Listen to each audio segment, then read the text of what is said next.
What's up? How's it going? It's Nick here, starting another Modern Cube Draft here on Magic Online. Just got back from the casino, played some blackjack this morning, booked a small win, and I'm going to continue my card playing endeavors here on Magic Online. Going to draft some Modern Cube and hopefully have some fun. So, I like our opening pack. We have a couple different good options, I think. I really like starting with Noble Hierarch. This is my favorite turn 1 accelerant. And the only really good green cards here otherwise are Uro and Craterhoof Behemoth. I don't think if I pick Noble Hierarch I'm going to wheel those cards. So that's 3 good green cards. There's also a Lightning Bolt. I think this card is pretty strong. Ashiok. Teferi's good. I'm going to start off with Noble Hierarch. I think it's a strong pick. And doesn't really put us into anything yet. With our second pick, we have a couple different options. I'm not going to take Liliana of the Veil. I do very much like Vivian. There's also a Breeding Pool. Breeding Pool is very good. There's also Ugin, the 8-mana Ugin, that's pretty darn good. I think I might just take Ugin here. Of course, there's Breeding Pool. It's tough to pass up on Breeding Pool because it's going to be very good with Noble Hierarch. It's going to make Splashing Blue a pretty easy thing to get done. I will never see Breeding Pool come back, but neither will I see Vivian or Ugin. This one's pretty hard, I think.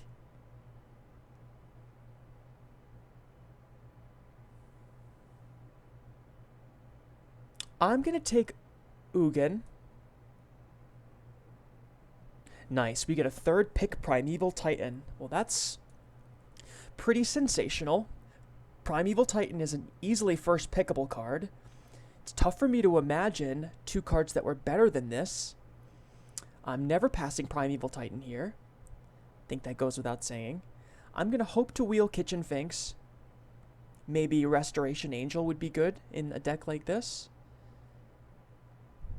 It's important to consider the other cards in the pack and whether or not they're going to wheel, because that should somewhat influence your decisions going forward. Like if I know there's a Restoration Angel here that may wheel, I should consider going green-white a bit more than I would otherwise. There's a Phyrexian Metamorph. Atris is going to get taken. Koth maybe, but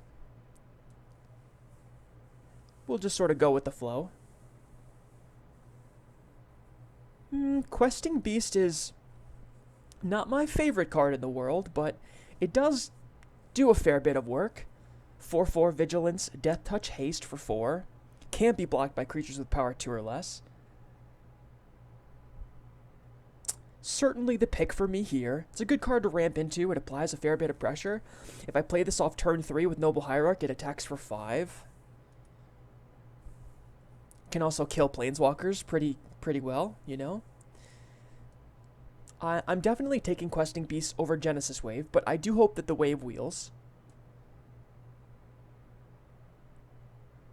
For me, I'm looking at Nullhide Fearox, but I'm not a huge fan of this card.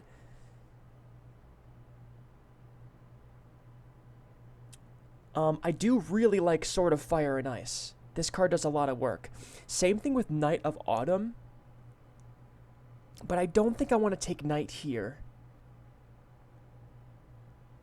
I'm just going to take Sword of Fire and Ice. I think this card does a lot of work. Maybe the Nullhide Fearox wheels, but I don't need this card very much anyway. Sophie is just so good. I mean, it's the best sword. I'm going to be playing a lot of creatures, theoretically. It's going to be pretty good in my deck. Protection from blue and red. I'm just not going to pass up on that here. Okay. So, why is this pack in front of us a really good sign? Can you spot it? I'll give you a second. What is here that really shouldn't be? Well, Devoted Druid, of course. over here on the right.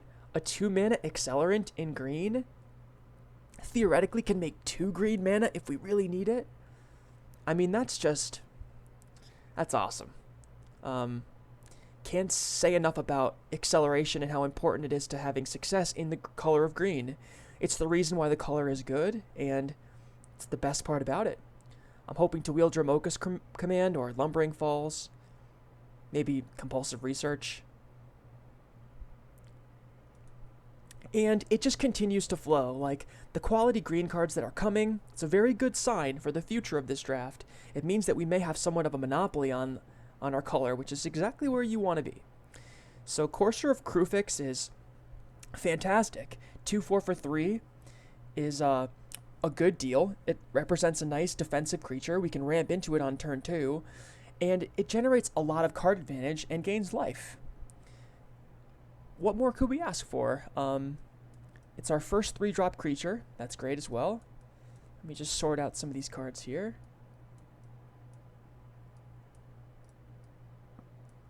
And, wow, the Great Henge?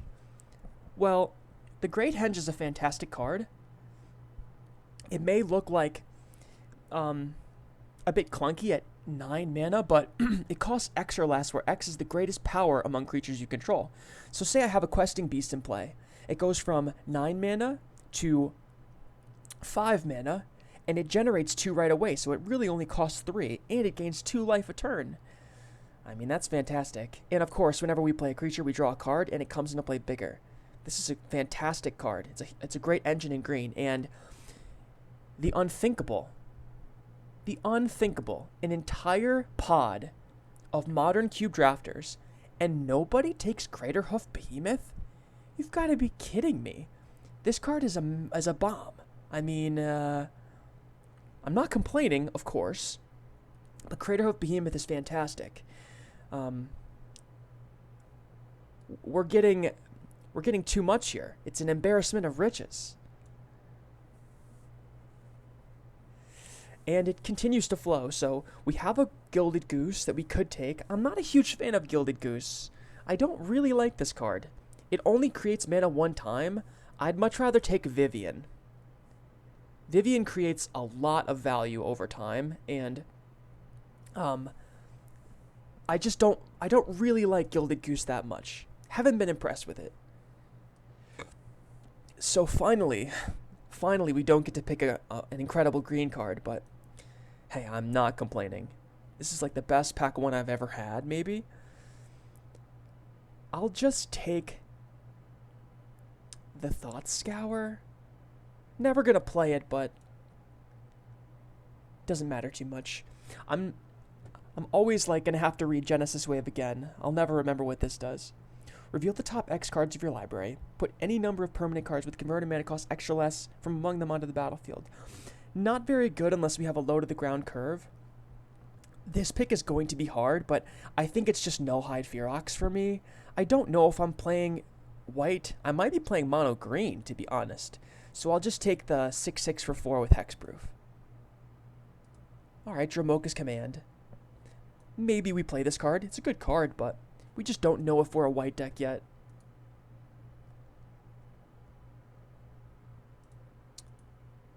Okay, now I'm going to challenge you guys here, okay? It's your first test. So you're looking at the first pick of the second pack. We are pretty much mono green, and that really narrows down the number of options for what we should be looking at here, right? There's only a couple cards to choose from. So what are they? Well, let's look at the Immortal Sun. At the beginning of your draw step, draw an additional card.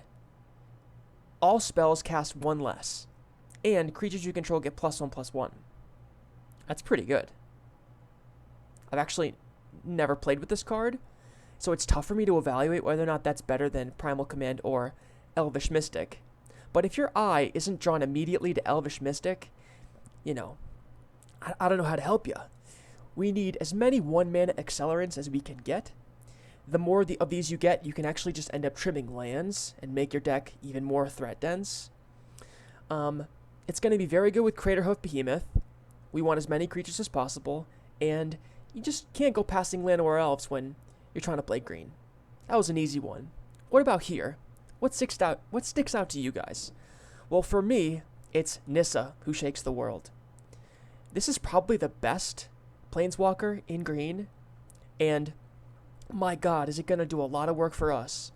It's at its best in mono green because whenever you tap a forest, it adds an additional green. So while it would even be playable and fantastic in like a green-red deck, a green-blue deck, or a green-black deck, it would be good enough there. It's even better when all of your lands are forests. So why do we want all this mana? Because we're trying to cast Ugin, Craterhoof Behemoth, maybe even Genesis Wave. We're a big ramp deck. Not only does it, generate a bunch of mana, but the turn you play it, you get a 3/3 with haste, I think, and vigilance. That's just so much. Nissa does a lot of work. This card is first pickable. I think it's fantastic. Super happy to have been passed into it. So here, I think I lean more towards Arbor Elf because having that critical mass of one-drop accelerants is super important. You always want to lead with one every game, and you just can't have enough of them. But at the same time, I do really like Carnage Tyrant. I'm hoping for this card to wheel because I'd be happy to play it. 7/6 with Trample, Hexproof, can't be countered. That's a lot of stuff. I mean, this dinosaur's big, and he represents a really big problem for your opponent. How do they deal with it? It has Hexproof. I guess they could cast Wrath of God, Day of Judgment, or Terminus, things like that. But apart from that, they're going to have to block it and kill it, and that's not easy to do. So we will take Arbor Elf, happily, of course, but we're hoping for the big dino to wheel. Alright. For me, my eye is always drawn towards the green cards, of course, but it's important to look at the artifacts. I think Walking Ballista is decent, and Hydroid Krasis is a very strong card. It would give us something to do with all of our mana, but we didn't pick up that breeding pool, and our only source of blue mana is Noble Hierarch. It's tough to imagine splashing a couple islands when we're playing with Nissa and Courser of Kruphix, all these double-costed green cards. We're going to need as many forests as possible. So, it's looking to be more like Court of Calling or Rattleclaw Mystic. I do like Rattleclaw Mystic. It's a 2-mana accelerant. It attacks when you don't need to tap it for mana as a 2/1 for 2. And I think Court of Calling is going to come back, so we'll take Rattleclaw.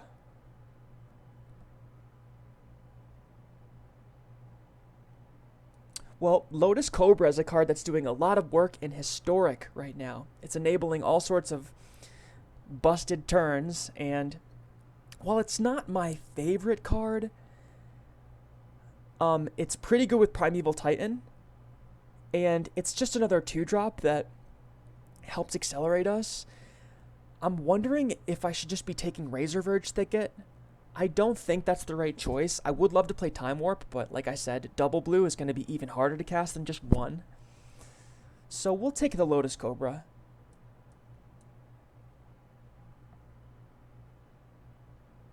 Alright, well, I very much like Beanstalk Giant, but I'm more inclined to take Tireless Tracker. Tireless Tracker does so much on its own. It's a 3-mana creature, which we only have one of so far.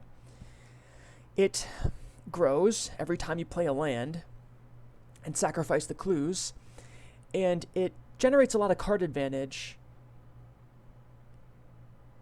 which we're kind of lacking so far. We don't have a lot of card draw, and Tireless Tracker is just a nice, powerful individual threat.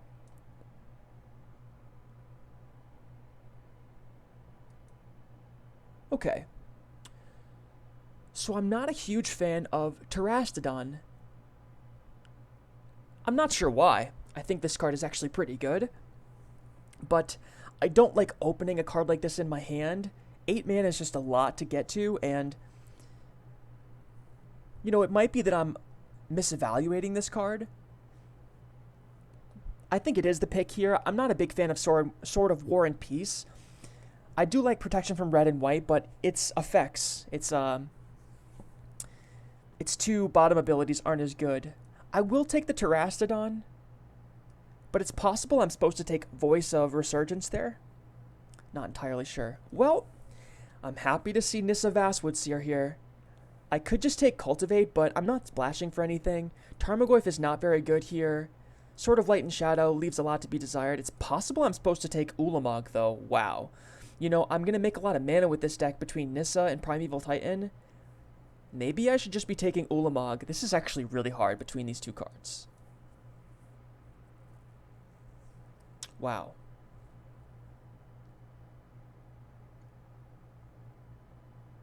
I'm going to play it safe and take Nissa. I don't know how I didn't take Ulamog there. I think that's very easily could be a huge mistake. That's a really powerful Planeswalker, but I'm hoping to have enough cards, like big things, big threats, to win the game in other ways. Like, you know, even Craterhoof, Terastodon, they do similar things. You know, you play them, and if you can cast them, you usually win. Here, I'll take Carnage Tyrant. It's probably making the deck. Court of Calling is interesting. I don't think this will make the main deck, but yeah, maybe I'll take Hydroid Krasis. No, it's looking like I'm mono green. We will take Razorverge Thicket, though, just in case you want to play a white card somewhere.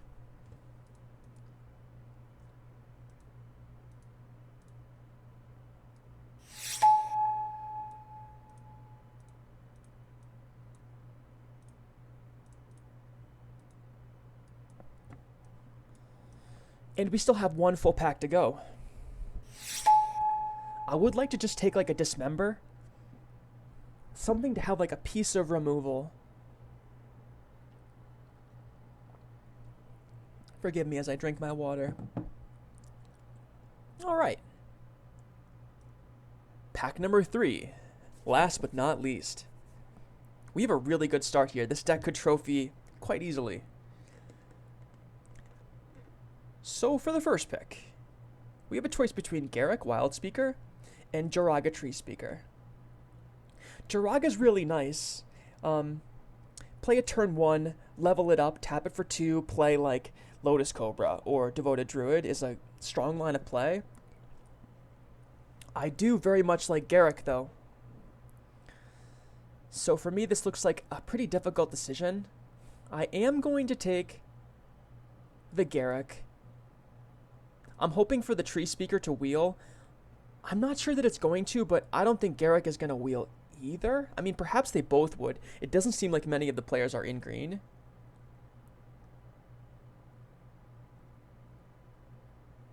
But I just want the Planeswalker.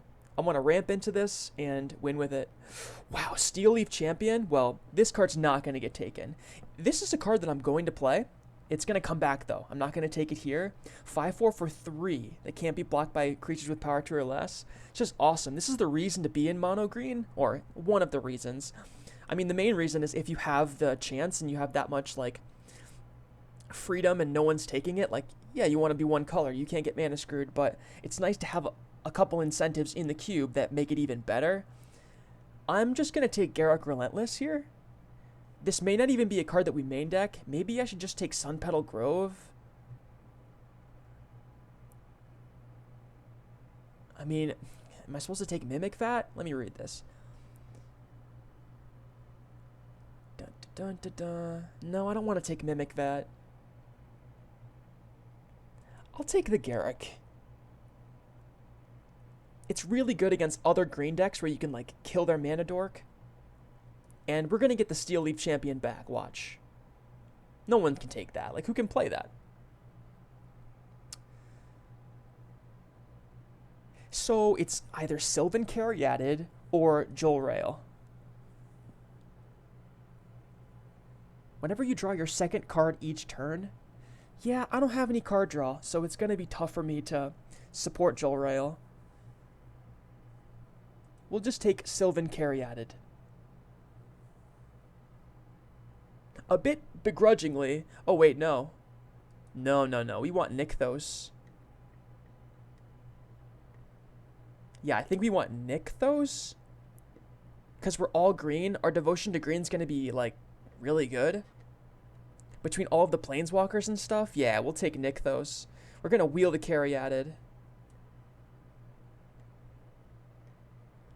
kind of ambitious there. I'm glad that I took a second look because I think Nykthos was the correct choice. I'm a big fan of Hornet Queen. It's only 7 mana, but you get 4, count them, 4 flying Death Touch bees. And it itself is a 2/2 flying Death Touch. So that presents a huge problem for your opponent. I don't really care about Thrun the Last Troll. It's good. 4/4 for 4 with Hexproof and Regenerate. All fine. It's possible I'm supposed to take Thrun and wheel the Hornet Queen. Let's try that. We'll take Thrun and wheel the Hornet Queen. That's the plan.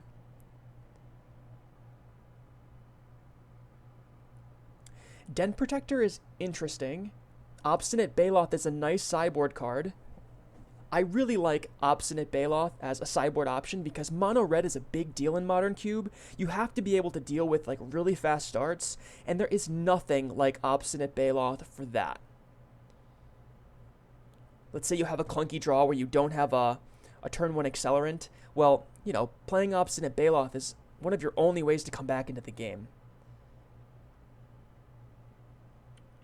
Den Protector is like a nice piece of recursion, but you have to play it on at 3 mana. So in order for it to do that, it costs 5. For me, I'm just taking Obstinate Baloth.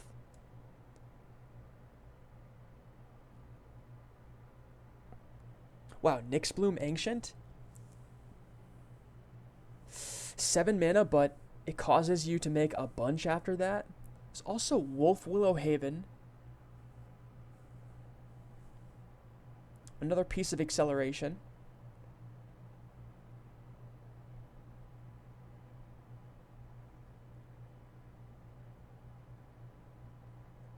This one is difficult. I'm not a huge fan of 2 mana accelerants like this. It's not a creature, so it doesn't make Craterhoof better. I'll just go for Nyxbloom Ancient. Get a little greedy. Reclamation Sage is a nice card to have. Being able to blow up troublesome artifacts and enchantments can be the difference between winning and losing. There's also Everflowing Chalice, which is a good card. They actually made this card easier to cast. It used to be very easy to cast it for 0, which you almost never really want to do.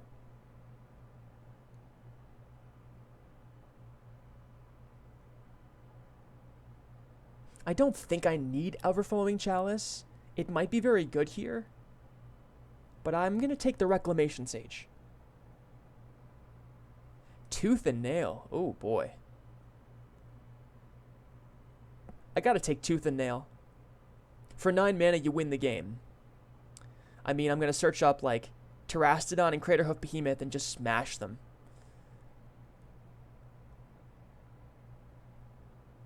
Yeah, that seems good to me. I'll take Tooth and Nail. That's awesome. Our deck just became so much better. Tooth and Nail literally says 9 mana, win the game. So, it gives us something to do with our Nissa, Nyxbloom Ancient, things like that. It doesn't matter too much what we take here. We're not going to play any of these cards.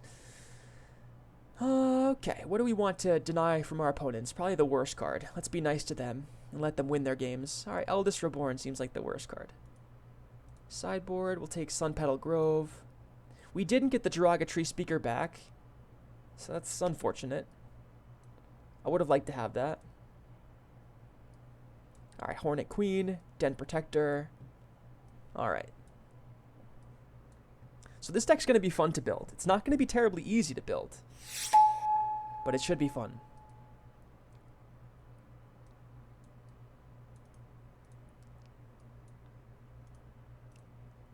Sideboard that, sideboard this.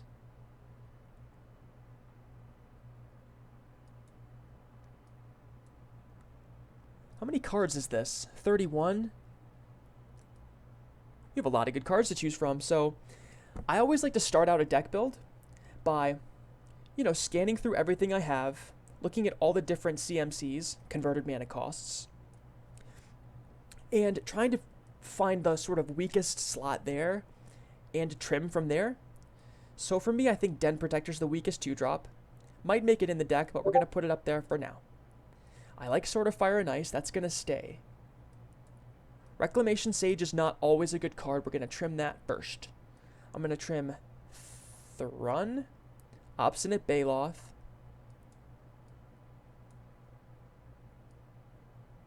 and Garruk Relentless, I guess? Those seem like the weakest fours to me. I like Questing Beast, Polukranos better.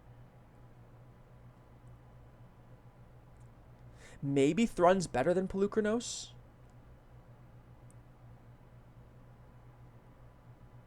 Perhaps Garruk Relentless is better. We'll go back to the 4 mana spot.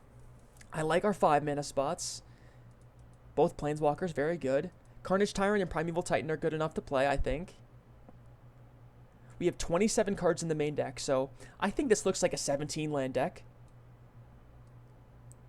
Maybe 16 though, because we have so many pieces of mana in our creature form. Like, we're going to get mana from all these bottom 6 cards.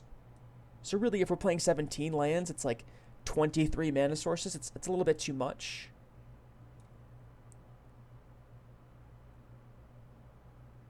So what can we trim from the top end? I think Terastodon probably makes it into the deck. Not a huge fan of the card, but I'm gonna see it out here. It's only 8 mana for a 9/9. Nyx Bloom Ancient, I'm not sure how much we need this. We're gonna be making a lot of mana anyway.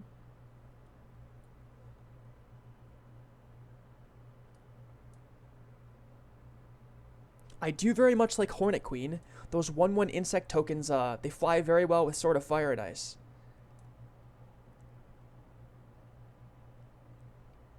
Reclamation Sage is a good card, but it's just a bit narrow. I think I'm going to bring it in matchups where I see it has like decent applications.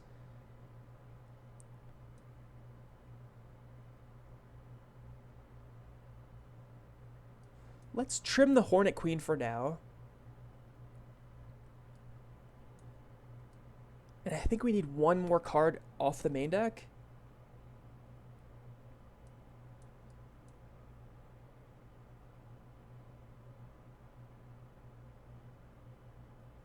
I can live without Polukranos.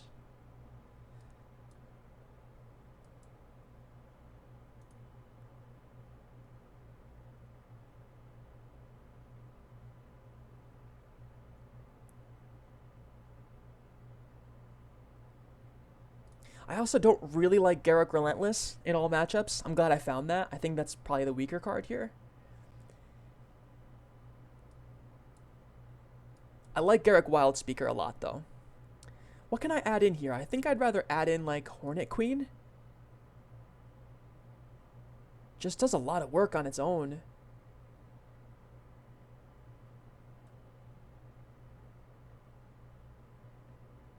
We have Obstinate Baloth as a sideboard option against really aggressive decks. Same thing with Garruk Relentless against, like, decks with mana dorks that we can blow up. It's not very good all the time, though. Yeah, this seems pretty good to me. We just add 16 forests and run it like that. This deck has the makings of a trophy. You know, it's got just a huge amount of quality within it. I like all of the cards at the top end.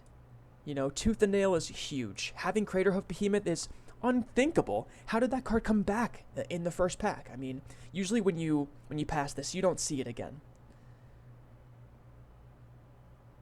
But I really like this deck. It's going to be a lot of fun to play, and I hope to do well with it. Guys, if you enjoyed this draft video, I'd appreciate it very much if you hit that like button or subscribe to my channel. That would mean a lot to me. If you leave a comment, I'm 100% to get back to you because I'm not a big YouTuber. I'm just getting started with these things, but I love making draft videos. I grew up worshiping Magic the Gathering. I looked forward to nothing more than going to the tournament at the mall every Friday, playing Type 1.5 before it was Legacy, back when there were World Gorger Dragons and Mishra's Workshops casting Trinisphere. And my Survival of the Fittest deck was just so intricate and always going to time in the round.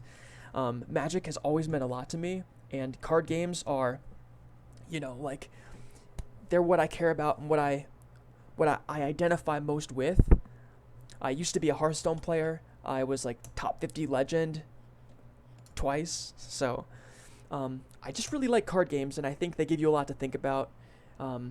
If you're like me and you enjoy this type of content, feel free to stick around and catch some more if I come out with it. But I want to say thank you so much for watching this video.